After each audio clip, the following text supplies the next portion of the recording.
સ્વામિનારાયણ રે વચનામૃત લોયા પ્રકરણનું 5મું.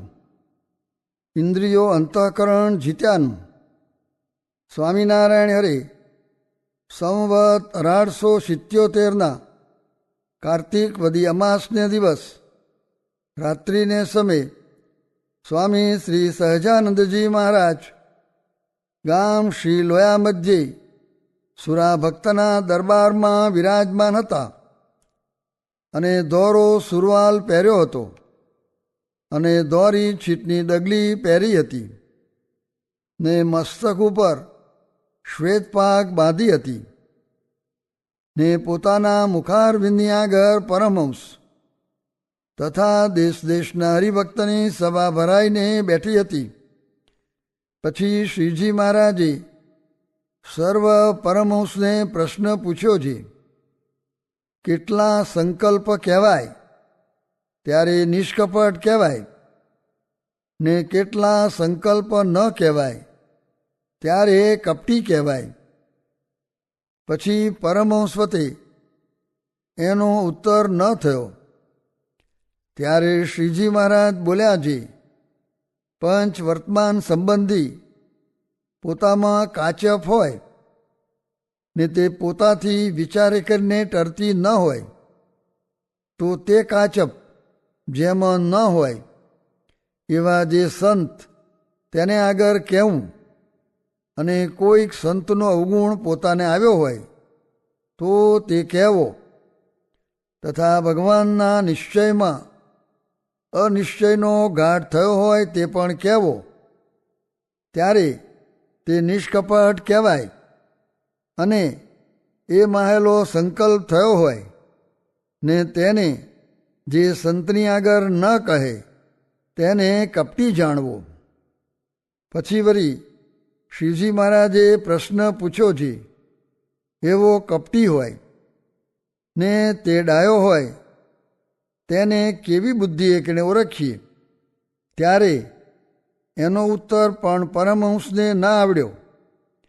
ત્યારે શ્રીજી મહારાજે કહ્યું છે, એ તો એમ ઓળખાય છે, એનો સહવાસ હોય ને ખાધે પીધે બેઠતે ઉઠતે ચાલતે હાલતે પોતા ભેરો રહેતો હોય ત્યારે પોતે તેની ખબર રાખે અને પોતાથી નોખો પડે ત્યારે પણ બીજા માણસ પાસે તેની છાની ખબર રખાવે ત્યારે તેનું કપટ ઓળખ્યામાં આવે.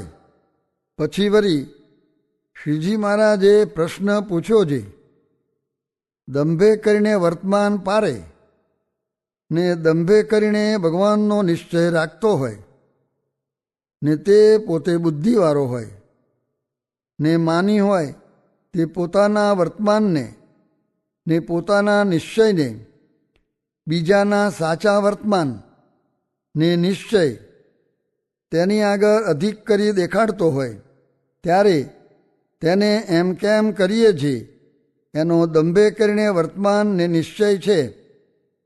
ત્યારે એ પ્રશ્નનો ઉત્તર પણ પરમહંસ વતે ન થયો. ત્યારે શ્રીજી મહારાજ બોલ્યા છે, એની પ્રતિષ્ઠાનો ભંગ થાય ત્યારે એનો દંભ કરાય નહીં તો ન કરાય. અને વળી શ્રીજી મહારાજે પ્રશ્ન પૂછ્યો છે, ભગવાનનો નિશ્ચય તથા વર્તમાન તે બેમાંથી કેવો ગાંઠ હોય તે પાડે અને કેવો ગાંઠ હોય તો પણ ન પાડે. અને તેનો અવધિ હોય તે કેવો છે, ક્યાં સુધી એ ગાંઠ રહે તે ધર્મમાંથી પાડે ને ભગવાનના નિશ્ચયમાંથી પાડે. ત્યારે એનો ઉત્તર પણ પરમહંસ વતે થયો નહીં. ત્યારે શ્રીજી મહારાજ બોલ્યા છે, જે ગાંઠને ટાળ્યાને જતન કરે તો પણ ટરે નહીં.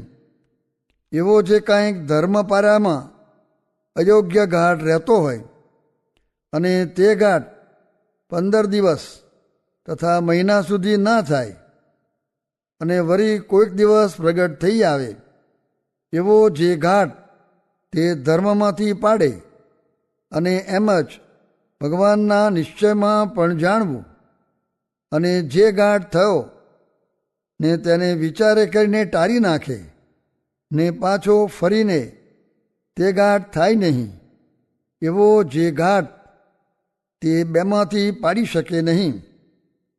અને વળી શ્રીજી મહારાજે પ્રશ્ન પૂછ્યો છે, સત્સંગમાં દ્રઢ પાયો કેનો થાય ને કેનો ન થાય? પછી એનો ઉત્તર પણ પરમહંસને ના આવડ્યો. ત્યારે શ્રીજી મહારાજે કર્યો છે, જેમ દત્તાત્રેયે પંચભૂત, ચંદ્રમા, પશુ, વેશ્યા, કુમારી, પોતાનો દેહ ઇત્યાદિ સર્વેમાંથી પણ ગુણ લીધા, એવી રીતે સંતમાં જેને ગુણ ગ્રહણ કર્યાનો સ્વભાવ હોય તેનો જ સત્સંગમાં દ્રઢ પાયો થાય છે. અને જેને સંતમાં ગુણ લીધવાનો સ્વભાવ ન હોય તે સત્સંગમાં રહ્યો છે તો પણ એનો દ્રઢ પાયો નથી. પછી વળી શ્રીજી મહારાજે પ્રશ્ન પૂછ્યો છે, સંત તથા શાસ્ત્ર તથા પોતાનો વિચાર એ ત્રણેય હોય ત્યારે અતિશય ઇન્દ્રિયો અંતઃકરણ જીતાય કે એમાંથી એકેવાનું હોય તો પણ જીતાય? અને જો એમ કહેશો છે એ ત્રણેયવાના ભેરા હોય તો જીતાય, ત્યારે સંત પાસેથી કેવી યુક્તિ શીખવી અને શાસ્ત્રમાંથી શું યુક્તિ શીખવી અને પોતાને વિચારે કરીને શું યુક્તિ શીખવી તે કહો. ત્યારે એનો ઉત્તર પણ પરમહંસથી થયો નહીં.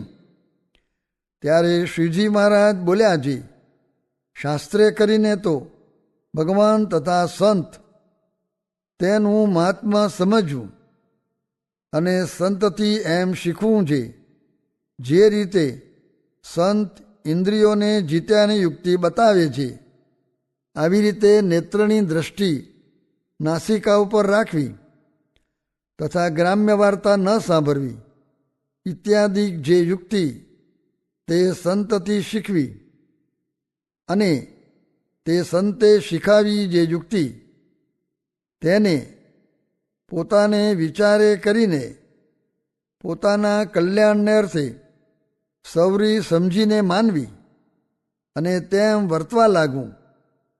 એમ ત્રણેય વાનાએ કરીને ઇન્દ્રિયો અંતઃકરણ જીતાય છે. અને તે પછી વળી શ્રીજી મહારાજે પ્રશ્ન પૂછ્યો છે, ઇન્દ્રિયોને જીતે અંતઃકરણ જીતાય છે કે અંતઃકરણને જીતે ઇન્દ્રિયો જીતાય છે? પછી એ પ્રશ્નોનો ઉત્તર પણ પરમહંસને ના આવડ્યો. ત્યારે શ્રીજી મહારાજે કર્યો છે, બાહ્ય ઇન્દ્રિયોને દેહદમને કરીને જીતે અને દેહદમને કરીને બાહ્ય ઇન્દ્રિયો જીતાણી હોય તો પણ 5 વર્તમાનના નિયમમાં દ્રઢ થઈને રહેતો હોય તો બાહ્ય ઇન્દ્રિયો જીતવે કરીને અંતઃકરણ જીતાય, પણ એકલે અંતઃકરણને જીતવે કરીને બાહ્ય ઇન્દ્રિયો જીતાય નહીં. અને બાહ્ય ઇન્દ્રિયોને જીતવે કરીને તો અંતઃકરણ જીતાય છે. કેમ જી? જો બાહ્ય ઇન્દ્રિયોને જીતે ને વિષયમાં પ્રવર્તવા દે નહીં ત્યારે અંતઃકરણ માહિલી કોરેથી નિરાશ થઈ જાય છે, જે આ દેહ કરીને આ વાત બનવાની નથી. અને તે પછી શ્રીજી મહારાજે પ્રશ્ન પૂછ્યો છે, બાહ્ય ઇન્દ્રિયો શાણે કરીને જીતાય ને અંતઃકરણ શાણે કરીને જીતાય? પછી તેનો ઉત્તર પણ પરમહંસને ના આવડ્યો. ત્યારે શ્રીજી મહારાજે કર્યો છે, ધર્મશાસ્ત્રમાં કયા છે જે ત્યાગીના નિયમ તેને રાખે તથા આહારને નિયમમાં રાખે તથા તપ્ત કૃચ્છ ચાંદ્રાયણાદિક વ્રત કરે તથા જાણી જાણીને ટાઢ, તડકો, ભૂખ, તરસ તેનું સહન કરે અને ભગવાનના કથા, કીર્તન, વાર્તા કરે તથા ભજન સ્મરણમાં બેસે તથા આસન જીતે ઇત્યાદિક સાધને કરીને બાહ્ય ઇન્દ્રિયો જીતાય છે અને ભગવાનના મહાત્મ્યનો વિચાર અને ભગવાનનું ધ્યાન તથા આત્મનિષ્ઠા એટલે કરીને અંતઃકરણ જીતાય છે. ઇતિ વચનામૃતમ. એવી રીતે લોયા પ્રકરણનું 5મું વચનામૃત જે તે થયું. સ્વામિનારાયણ હરે. સ્વામીએ વાત કરી જે શિક્ષાપત્રીમાં કહ્યું છે જે પોતાના બ્રહ્મચર્ય વ્રતનો ભંગ થાય એવું વચન પોતાના ગુરુનું પણ ન માનવું. તેમાં એમ સમજવું જે સ્ત્રી, દ્રવ્ય, સ્વાદ, સ્નેહ, માન ઇત્યાદિકનો જોગ થાય અથવા ધર્મ, જ્ઞાન, વૈરાગ્યાદિકને ઘસારો આવે એવું વચન માનવું નહીં. અને સત્સંગની પ્રથામાં તો આજ્ઞા મુખ્ય છે. તે ઠેકાણે તો એમ સમજવું જે બહુધા રુચિ અનુસારે જ પ્રેરે છે ને પ્રેરાય છે ને સનકાદિકને જોડીએ તો ન જોડાય ને મરીચ્યાદિકને મુકાવીએ તો પણ મૂકે નહીં ને ભરતજીને વિઘ્ન થયું તો પણ પાછા સ્મૃતિએ ઝાલ્યા. એમ મોટાના શબ્દ પેઠા હોય તે સહાય કરે છે. તે કોઈ વખત આંખ છેતરે, કોઈ વખત કાન છેતરે ને જીવ, ત્વચા આદિક છેતરે, પણ પાછા ખબરદાર થવું પણ હારી જવું નહીં. ને સુખનું ઠેકાણું ને ભાગવાની બારી તો એક જ સારા સાધુનો સમાગમ છે, પણ તે વિના તો ક્યાંય સુખ, શાંતિ કે સમાસ થયાનું ઠેકાણું બીજું નથી. સ્વામિનારાયણ સ્વામીએ વાત કરી જે કારખાના કરવાની રીતિ મહારાજે કહેલ છે. સાવજ હોય તે દિવસમાં 3 તલપું નાખે ને તેમાં આહાર મળે તે ખાય. ને નારડા છે તે તો આખો દિવસ દોડતા ફરે. તેમ કારખાનું કરવું તે સાવજની પેઠે 1 મહિનો કરવું ને પછી પાછું 6 મહિને કે વરસ દાડે બીજું કરવું, પણ નારડાની પેઠે નિરંતર 12 માસ ન કરવું એમ કહ્યું હતું. સ્વામિનારાયણ હરે. સ્વામીએ વાત કરી જે લખ્યું તે વાંચ્યું નહીં, તો તે લખ્યું તે ન લખ્યું ને કદાપી વાંચ્યું, પણ તેમાં શરત ન રાખી તો તે વાંચ્યું તે ન વાંચ્યું ને કદાપી શરત રાખી પણ તેમ કરવાને માર્ગે ન ચલાય તો પણ શું. માટે રજ તમ ન હોય ને સત્વની પ્રવૃત્તિ હોય ત્યારે સ્થિર થઈને સ્થિર મને વાંચીને મનનો તપાસ કરવો તો તે સમાસ કરે. તે મનના તપાસનું કહ્યું છે જે શબ્દ સર્વે જુદા જુદા પોતાના ઉરમાં લેવા ને તપાસવા ને એમ થાય છે કે નહીં તેનો તપાસ કરીને એમ જ કરવું. સ્વામિનારાયણ હરે. સ્વામીએ વાત કરી જે પૂર્વનો સંસ્કાર હોય પણ ઉતરતો સંગ મળે તો સંસ્કાર ટળી જાય ને 100 જન્મે સારો થવાનો હોય તેને રૂડો સંગ મળે તો તરત સારો થઈ જાય. સ્વામિનારાયણ હરે. સ્વામીએ વાત કરી જે ભગવાનના ભક્ત થયા છે ને પંચવર્તમાન પાડે છે તે તો પ્રકૃતિ પુરુષથી પર જઈને બેઠા છે. સ્વામિનારાયણ હરે. સ્વામીએ વાત કરી જે ડોશીઓને સાધુએ વાત ન કરવી એવો પ્રબંધ બાંધીને કહ્યું જે હું ભગવાન છું તો તેનું કલ્યાણ કરીશ. માટે ગ્રહસ્થને મા, બહેન, દીકરી ને સ્ત્રી તે 4 વિના બીજાને વાત કરવી નહીં, નિકર તેને માથે કોઈ કલંક મૂકશે તેથી વિમુખ થશે ને દુઃખ આવશે.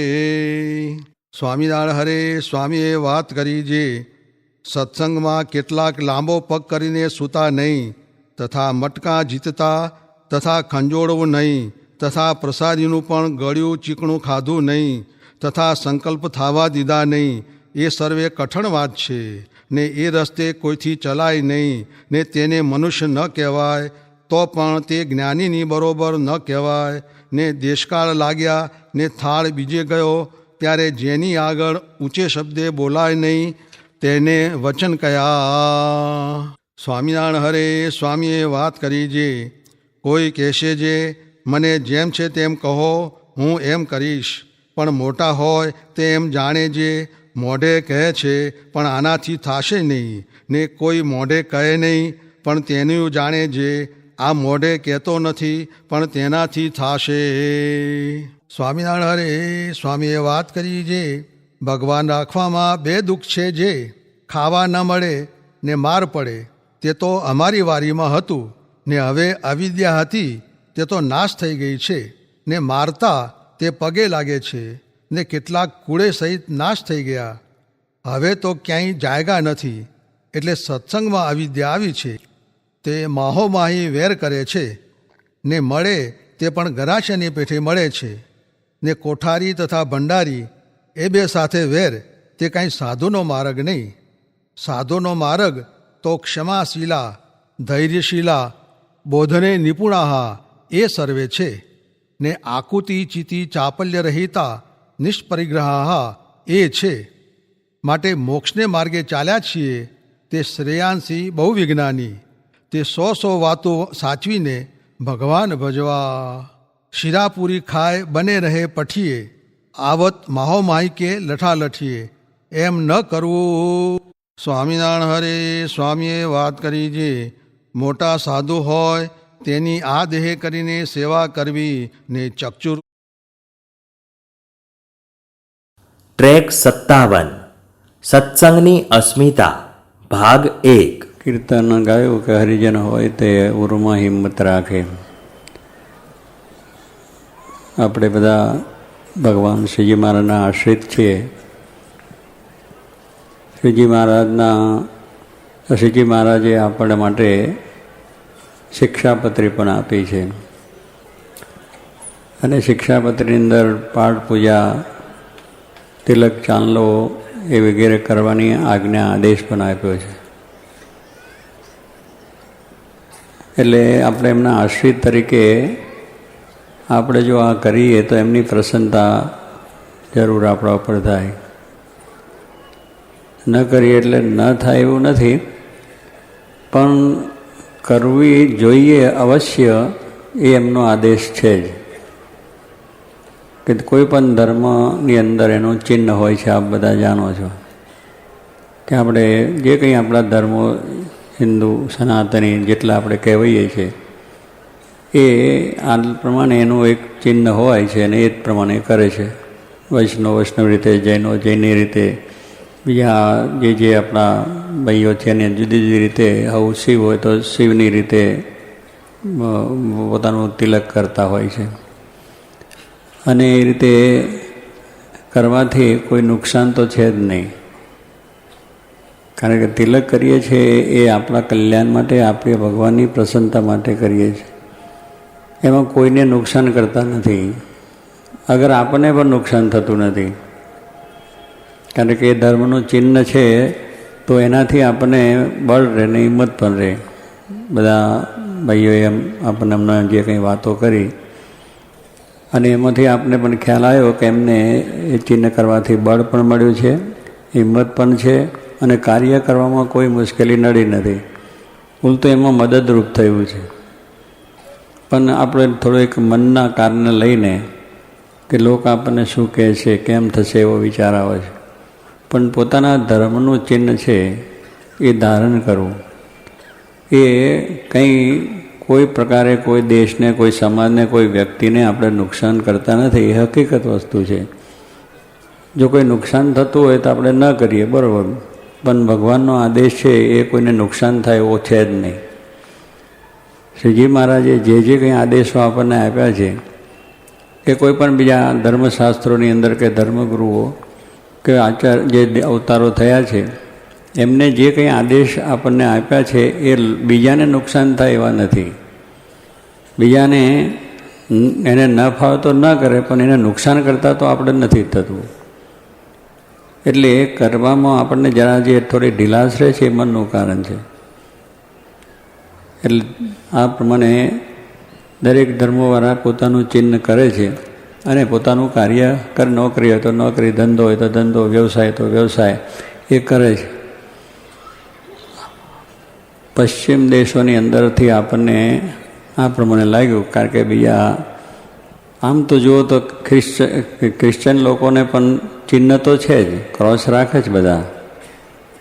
એના મસ્જિદની અંદર પણ, એમના ચર્ચની અંદર પણ ક્રોસ હોય છે જ. તો પછી ક્રોસ રાખવાનો અર્થ શું છે? જો એ કંઈ ભગવાનને ન માનતા હોય, કંઈ ચિહ્નને ન માનતા હોય, કે કોઈ આ વસ્તુ ન માનતા હોય તો ક્રોસ રાખે છે. કેટલા ક્રોસ પોતે લટકાવે છે ખરા, અને એ પ્રમાણે ક્રોસ કેટલાને ભેટ પણ આપે છે. તો તો એ પછી એક ચિહ્ન થઈ ગયું છે, એ ભગવાનનું એક ચિહ્ન છે. અને એ રીતે એ ભગવાનને મૂર્તિમાન પણ માને છે, ભલે એને ક્રોસને માને છે, તો ક્રોસ પણ એક ભગવાનનું ચિહ્ન માનીને જ કરે છે. તો ભલે આપણે મૂર્તિઓ પધરાય છે એ રીતે રાખે છે.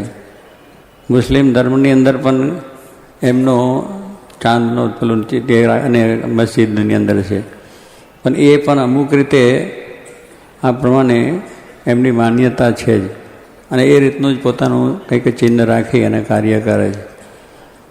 તો કહેવાનું શું છે કે દરેકની અંદર છે, છતાં પણ પશ્ચિમના દેશોની કેટલીક આપણા ઉપર અસર હોવાથી આપણે ચિહ્નનો આ તિલક ચાંદલો કરવામાં જરા મન મોરું પડી જાય છે. ભણ્યા ગણ્યા આગળ વધ્યા બીજું ત્રીજું, એટલે આપણને જરા થયું કે આ આપણી ફેશનમાં જરા ખામી આવી જાય. ફેશનમાં કંઈ ખામી આવતી જ નથી. એટલે મેં કહ્યું એમ મન પોતાનું એટલું એ નથી રહેતું, એટલે જેથી કરીને મનમાં થાય, એટલે બીજું કાંઈ નથી. બીજો શું કહે છે એ આપણને વિચાર આવે.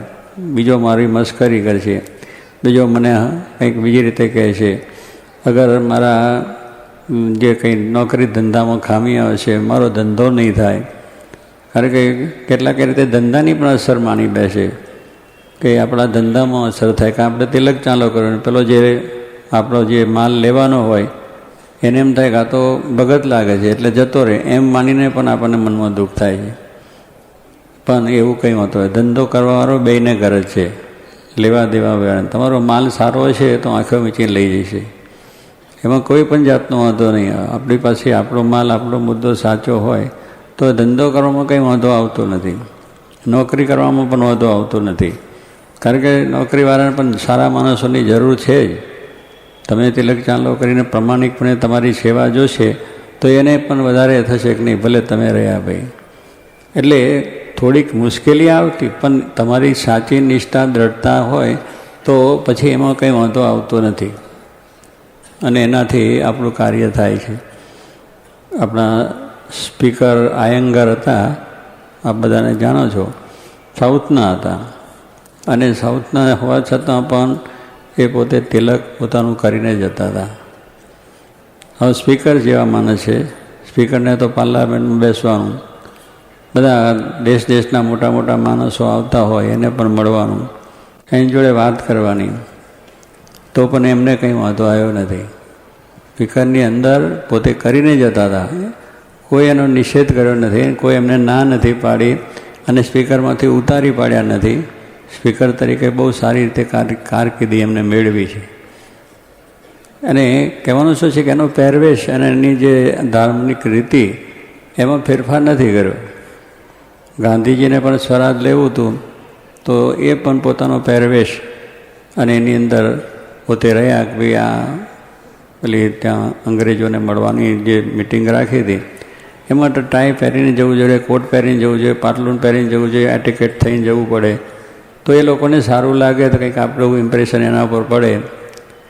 ગાંધીજી કહે છે હું તો મારી પોતડી જ પહેરીને જવાનો છું, એને મને વાત કરવી તો કરે ને કે હોઈ જાય. એને મારી જરૂર છે કે મારે એની જરૂર છે? મારે મારો દેશ સ્વતંત્ર કરવો છે, એટલે મારે મારો જે દેશનો વેશ હોય એ જ મારે રાખવો જોઈએ, એ જ મારી ભાષા રાખવી જોઈએ, એ જ મારે થવું જોઈએ. આટલી હિંમત. કહેવાનું શું છે કે તેગડે ગમે ગયો હોય ને તો ઢીલો થઈ જાય કે આવું જવું છે ને આપણે સ્વરાજ લેવું છે તો થોડું એનું મનગમતું કરીએ તો આપણને જરા મળી જાય, એની પરવા ના કરી. કે મારે એની પરવા નથી, મને તો મારી રીતે મારે આ દેશના બધા હું સાથે રહીને આ કામ કરું છે ને આ કામ છે, તો એને કંઈ વાંધો આવ્યો નહીં. અને આપણે સ્વરાજ મળ્યું ને આપણે જાણીએ જ બધું, એક પોતાનો પહેરવેશ જ રાખ્યો છે. એટલે આજે શું પ્રદેશમાં આપણે જઈએ છીએ એટલે સ્વાભાવિક રીતે ત્યાં જઈએ એટલે એના બધા વાતાવરણમાં ભળી જવા પ્રયત્ન કરીએ કે આપણે પણ અંગ્રેજ બની જઈએ, આપણે પણ યુરોપિયન બની જઈએ, એના જેવું આપણે એના સાથે બેસીએ ઉઠીએ. એટલે એ તિલક ચાંદલો કરતા ના હોય એટલે આપણે ન કરીએ, એ પાઠ પૂજા ન કરતા આપણે પણ ન કરીએ. વળી આપણે ખાવા પીવાની જોડે ભરી જઈએ કે દારૂની પાર્ટીમાં, મૌસાની પાર્ટીમાં, એમાં આપણે બધું ચાલુ થઈ જાય. એટલે એમ કે આપણે સુધરેલા ગણાઈએ, પણ એ સુધરેલા નથી, બગડ્યાલા કહેવાય. તમારી ભાષા, તમારી સંસ્કૃતિ, તમારા સંસ્કાર આ તમે ત્યાં ખોવા ગયા છો કે મેળવવા ગયા છો? પૈસા કમાવા ગયા છે. આપણું કામ પૈસા કમાવાનું છે, વેપાર કરવાનો છે, નોકરી કરવાનો છે, પૈસા કમાવા, એનો વાંધો નથી. પણ તમારો ધર્મ, તમારી સંસ્કૃતિ ને આ બધું તમે કાંક છોડી દેશો તો તમારું રહ્યું શું? તમારી અસ્મિતા શું રહી? તમારા દેશની, તમારા પહેરવેશની, તમારી ભાષાની, તમારી સંસ્કૃતિની અસ્મિતા શું રહી આપણી? એ કંઈ આપણી અસ્મિતા ન રહી. અસ્મિતાવાળા માણસને તો ગમે તે થાય, ગમે તે ભોગે, પણ પોતાના દેશની અસ્મિતા છે, પોતાના ધર્મની અસ્મિતા છે. અને એ રીતના જે પોતાનો પાઠ, પૂજા, તિલક, ચાંદલો જે કરતા હોય તે કરવાનું, એમાં કંઈ વાંધો નથી. એ થોડીક જ જો હિંમત રાખે તો એ લોકો કંઈક ના નથી પાડતા. એ લોકોને એવું નથી કોઈ આ વસ્તુની અંદર. પણ આપણને પેલું થાય છે કે આપણે એની જો વિરૂપન થવું છે તેના જેવા થઈએ. ખોટી કલ્પે થવાનું નથી, સમજી રાખો. અમે બધા જે પરદેશમાં આવ્યા છે, બેઠા છે, અમારા અહીંયા અમેરિકાથી આવ્યા છે ને બધે ગયા છે. અહીંયા જો આ તિલક ચાંદલો કરીને ફરે છે, એમને કાઢી મૂક્યા કોઈ દાળિયા? હા, એને બેઠા કેટલા વર્ષોથી રહે છે. ચંદુભાઈ કોઠારી બેઠા છે, અમારી કિરણ બેઠો છે, બધા કેટલાય છે છોકરો. આ પેલા છોકરાઓ આવ્યા ને એમને અંગ્રેજોને વાત કરવા સાથ બધા તિલક ચાંદલો કરતા. એટલે કોઈ કાઢી નથી મૂક્યા તમે જતા રહ્યા દેશ છોડીને. કે થોડુંક બોલે એટલું જ બોલે, એથી કંઈ આપણે ગભરવાની જરૂર નથી. બે તમને જો કોઈ કહે છે તો આ તમે વેપાર કરો છો એ કોઈને ગમતું નથી. તમે વેપાર કરતા એ નથી કે તમે આ વેપાર શું લઈ માંડ્યા, તમને શું આમાં એમ છે, તો કંઈ આપણે મૂકી દઈએ છીએ. જાણીએ છીએ કે આપણો વેપાર આપણે સારી રીતે કરીએ છીએ, આપણી કમાણી માટે, આપણા લાભ માટે કરીએ છીએ, એમાં બીજું શું છે. એ થોડી નથી થતા કોઈ કહે, ટીકા કરે કે કોઈ ગમે તે કરે તો પણ. નોકરી પણ આપણે કરતા હોય, કોઈ નોકરી ન ગમતી, ભાઈ તું નોકરી ક્યાં કરે, નોકરી છોડી દે ને આમ તેમ. પણ નોકરીથી આપણને લાભ છે, કંઈ છોડી દેતા નથી. આપણે આપણા ઘરમાં રહેતા હોય, ઘર પણ ન ગમતું હોય માણસને કે આ ઘર મૂકીને તું ચાલ્યો જાય, એટલે ભાઈ તારે ના ગમતું તું ના આવીશ, પણ મારે શું, મને શું વાંધો છે.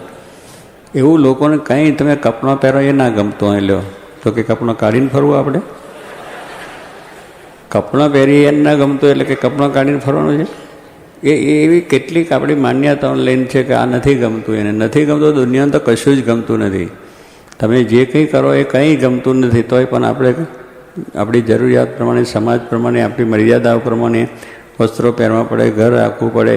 આપણે લગ્ન પ્રસંગ, બીજું ત્રીજું બધા જે સંબંધો છે, સામાજિક છે, રાષ્ટ્રીય છે, જે તે બધા કરીએ જ છીએ. કૌટુંબિક આપણી ભાવનાઓ છે. આજે કૌટુંબિક ભાવનાઓ પણ આપણી ન રહે, કારણ કે એના જો વિચારો છે એ લોકોના જુદા છે.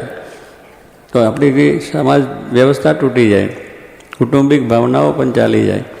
એટલે આવી રીતે લોકોને ઘણું જ ગમતું નથી, એટલે આપણે એને કંઈ મૂકી દેતા નથી. અને એ મૂકીએ એમાં આપણને કોઈ લાભ પણ નથી, કારણ કે નુકસાન છે એની અંદર. કારણ કે આપણે જે અત્યાર સુધી આપણી ભારતીય રીતે રહેલા માણસો છે એને એ દરેક રીતે પોતાના કૌટુંબિક, સામાજિક જે આખા નિયમો છે એ નિયમોની જેટલો ભંગ થયો એટલું મુશ્કેલી થઈ ગઈ. આજે સમાજની અંદર કેટલી મુશ્કેલી આપણને થઈ, કારણ કે સમાજ વ્યવસ્થા તૂટી ગઈ છે. માણસને એને ધર્મની વાત મૂકી દીધી, આ નીતિ નિયમનું ધોરણ મૂકી દીધું, આવી જે ભાવનાઓ છે એ મૂકી દીધી. એકબીજા પ્રત્યેનો જે પ્રેમ ભાવ છે એ પણ ન રહ્યો, કુટુંબની અંદર પણ ન રહ્યો, સમાજમાં પણ ન રહ્યો. એટલે આવી રીતે બધું થવાથી આપણે ધીરે ધીરે ધર્મથી વિમુખ થતા જઈએ છીએ.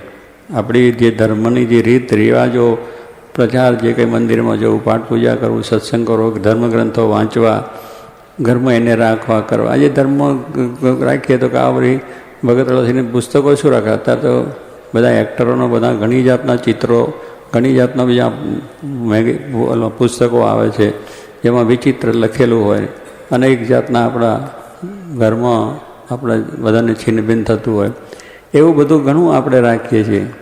તો એની કંઈ શરમ નથી આવતી, એનું કંઈ આપણને વાંધો નથી આવતો. આપણા ઘરમાં ટીવી છે ને ટીવીમાં તમે ઘણું વિચિત્ર જોતા છો બધા ભેગા થઈ. હવે એ તમને ના ગમે ને બીજાને ના ગમે તો એ રાખીએ છીએ. એટલે આવું ખરાબ વસ્તુ જો રાખવાને આપણને કંઈ વાંધો નથી આવતો, તો સારી વસ્તુ જેમાંથી પ્રેરણા મળે છે એવી વસ્તુ કરવામાં આપણને વાંધો હોઈ શકે.